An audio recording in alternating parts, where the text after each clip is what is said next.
震災の時に持ってて助かったものを8選。はい、今回は東日本大震災の時に持っててよかったなって思ったものを8選、これをね挙げてみたいと思います。自分の思ったものはこんな感じです。もしくはね、持ってた方がいいんじゃないって思うもの、これをね挙げてみようと思います。自分は海沿いではなく内陸なので、実際に起きた出来事というのは地震と数日間の停電です。場所によってはね、ガスと水道も止まってたりしてました。この数日間の停電は台風の被害でもね起こることがありますので、必要だなと思えるならば持っておいた方がいいでしょう。避難所とかには行かず家で過ごしたので、お家で過ごすときにあってよかったものですね。1番はラジオ。停電中で困ったことは情報が拾えないことです。一体何が起きてるんだ？どこに行けばいい？何をすればいい？情報がとても欲しくなります。そのためにラジオが必要になってきます。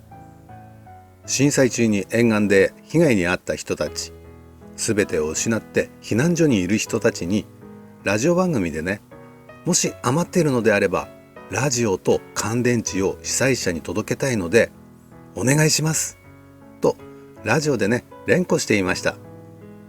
自分も車のガソリンがちょっとやばかったので、チャリでねラジオ局に行ってね、ラジオと乾電池を届けに行きました。ただ自分のラジオはね古くってね、スイッチの入りが悪かったんだよね。こんなものを人にあげていいのかどうか迷ったんだけど、ボランティア受付のお姉さんが全然大丈夫です、ありがとうございますと何回もお礼を言ってくれました。情報がないと恐怖心が襲ってきます。情報があることで何をしたらいいのかが分かってきます。というわけで1番はラジオですね。2番が乾電池。これは先ほどのラジオにも使えますし、他のものにも使えますのでね、かなり重要になってきます。店からね乾電池が消えるというね現象が起きました。3番がカセットコンロ。自分のところはガスが出たんですけど、同じ職場の人はねガスが止まってました。食材があっても火が使えない、そんなことがないようにカセットコンロは持っていて損はないと思います。それと燃料のカセットガスですね。暖も取れて助かった記憶があります。4番がランタン。電気がないと夜は真っ暗です。隣近所も同じ真っ暗で、街灯もついていないと本当に真っ暗になります。茶の間にみんな集まってランタンをつけると、なんとなく気持ちが楽になります。この時は明かりって大事だなって思いました。明かりがあるとないとじゃ気持ちが違ってくるんですね。子供たちはキャンプみたいだねと笑顔になりました。今日は塩おにぎりだけど明日は味噌おにぎりだよ。あ、おにぎり大好き。食材がなくても笑えるようになります。確か2日後にはスーパーで食材を売り始めました。その時はまだ停電中でレジが動かないので、食材を袋に入れて300円とか500円とか計算しやすいキリのいい状態で販売していましたね。あれはね助かりました。5番が石油ストーブ。石油ファンヒーターではなくてね、電源のいらない反射式ストーブなどです。3月だったんでね、夜は冷え込みます。石油のみで暖が取れるストーブはとてもありがたいです。うちもね物置から出して使いました。余震が続いていましたので、誰かがそばにいる必要がありますが、とても重宝します。時間はコンロよりかかるんですけど、お湯も沸かせるし煮物もできます。で、暖が取れなくて大変だったのはオール電化の家の人たちでしたね。停電中は公民館などで暖を取っていました。6番が充電器。自分はソーラータイプの充電器を持っていたので重宝しました。それと車を持っているならシガーソケットから電源が取れるものが重宝します。ガソリンがあれば車のエンジンをかけて携帯電話と充電器そのもの、これをね充電できます。その間ね暖も取れます。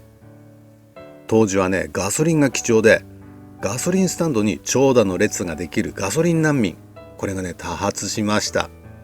なのでどっかにね車に行くときはね必ず充電しながらって感じになりました。7番が携帯電話。今はね誰でも持っているんですけどもね、やはりね災害時に携帯電話は必須になります。当時は回線がパンクしてなかなかつながりませんでしたが、次の日にはねつながるようになりましたね。やっぱりね安否を知りたいんですよね。心配するし心配されてもいます。そのためのツールとして携帯は必需品になってきます。8番が懐中電灯。停電時は必須アイテムです。いつも見える場所にかけておいて、いざって時にね真っ暗な時でも取れるところがいいと思います。あとね自分はね電池を使わないタイプ、手回しのライトを使っていました。防水タイプとかで外で使えるようなものはね玄関にね置いといた方がいいでしょう。とこんな感じです。以上8選でしたが、本来なくてはならないもの、人間に一番必要なものは水です。飲み水が大事です。この時はね水道が止まることはなかったので大丈夫でしたが、大きな余震が続くといつか止まるかもと思ってポリカンに水を蓄えていました。これは気憂に終わりましたが、水が止まる可能性は大なので、お風呂にね水を張っとくだけでもトイレにね使えたりしますよね。水洗トイレとかにね。あと近場に湧き水など、こんな場所がねあるかどうか確認しておいてもいいと思います。で汲んでくればね天然水でできた美味しいコーヒーが飲めますからね。でもって次が持っていた方がいいんじゃないってもの。まずは風呂敷。バッグになるし怪我した時の三角巾にもなります。ビニール風呂敷はレジャーシート代わりになるし、水も汲めます。何かとね役に立ちます。次がカイロ。使い捨てカイロは言うまでもなく簡単に暖が取れる優れものです。あとは電源いらない白金カイロや豆炭安価などね、昭和レトロなものほど役に立ったりします。次が現金。ある程度はねお財布にね入れておきましょう。今の時代はキャッシュレス時代になってきましたけど、停電中はクレジットカード、電子マネー、使えるんでしょうか。 ATM も機能していない可能性ありますよね。せめて3日分ぐらいの生活費は現金化しておいた方がいいと思います。次がカップ麺。お湯さえ沸かせばすぐにできる優れものだし、他の食材と違ってね日持ちしますよね。有事の際カップ麺は体にいいとか悪いとか、そういう話はね二の次になってきます。レトルト食品も同様です。次が粉ミルク。カロリーメイトなどがベストなんですけども、ないときは粉ミルクで代用できます。もちろん乳幼児には欠かせないものですが、栄養たっぷりありますので大人が飲んでも元気が出ます。プロテインも同様です。食べるものがないときには大事な栄養補給になります。あとは缶詰や乾パンなど火を使わず食べられるものを少し置いておくだけでだいぶ違ってきます。あとはね紙皿とか紙コップなどまだまだあるとは思いますが、家で過ごす場合はコンロやランタンなどキャンプ用品が役に立つと思います。よくライフライン復旧するまでの3日分は必要だと言われています。その間のキャンプだと頭を切り替えることで気持ちもね違ってくるんですよね。というわけで今回は震災の時にあってよかったもの8選でした。ではまた。